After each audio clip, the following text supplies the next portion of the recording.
Let's start with something important. Career stagnation does not look the same for everyone, but the psychology behind it often is.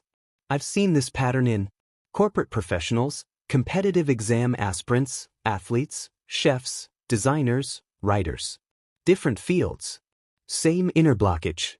Not lack of effort, not lack of intelligence, but a deep hesitation when growth requires risk. Let me tell you about a very common corporate case. There's an employee who delivers work on time, never creates problems, supports everyone, knows the system better than most. Managers trust this person. But promotions? They go to someone else. Because leadership is not just about reliability. It's about visibility, ownership, and decision-making under uncertainty. This person unconsciously follows an old rule. If I stay useful and avoid mistakes, I'll be safe. That rule works early in a career. But later, it becomes a ceiling. In the book The Courage to be Disliked, this idea is explained simply.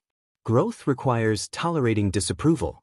Without that tolerance, people remain stuck trying to be liked. Now look at competitive exams.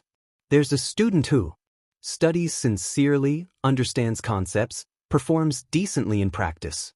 But in the real exam, attempts fewer questions, second-guesses correct answers. Plays safe. Not because they don't know, but because pressure activates fear of failure. This isn't about knowledge. It's about the nervous system tightening. In Why Zebras Don't Get Ulcers, stress is explained as a biological response. When the brain senses threat, performance narrows, not expands. Safety mode reduces risk-taking. But exams reward calculated risk, not excessive caution. In sports, this pattern is very visible. Player trains hard, performs well in practice, follows instructions perfectly, but in high-pressure matches, avoids taking initiative, passes responsibility, hesitates at crucial moments. Coaches often say, he has talent but lacks killer instinct. Psychologically, what's happening is simple. Mistakes feel more dangerous than missed opportunities. In peak, elite performance is linked to deliberate discomfort. Avoiding discomfort keeps performance average. Growth requires exposure to failure, not protection from it. Across all these cases, the same internal rule appears. Avoid risk. Maintain control. Don't invite judgment. This is not laziness. This is over-adaptation. The nervous system learned. Stability equals safety. Exposure equals danger.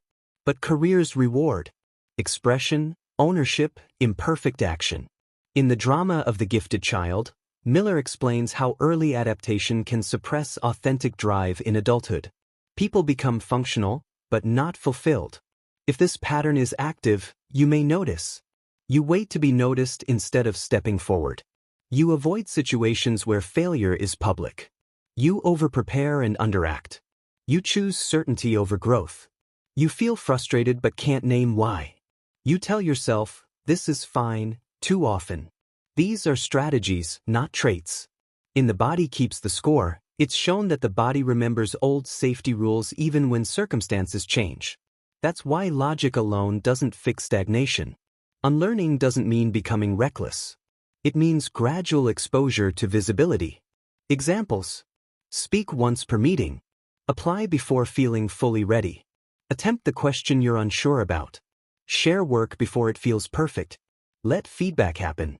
In range, growth is linked to exploration, not early perfection. Careers don't grow from safety alone. They grow from measured risk. Here's the clarity. You don't procrastinate because you are incapable. You don't progress because your system is protective, not expansive. That protection once helped you. Now it limits you. Progress starts when you stop asking, what will keep me safe? And begin asking, what small risk can I tolerate today? Not all at once. One problem at a time. That's what Clarity Decoded is about.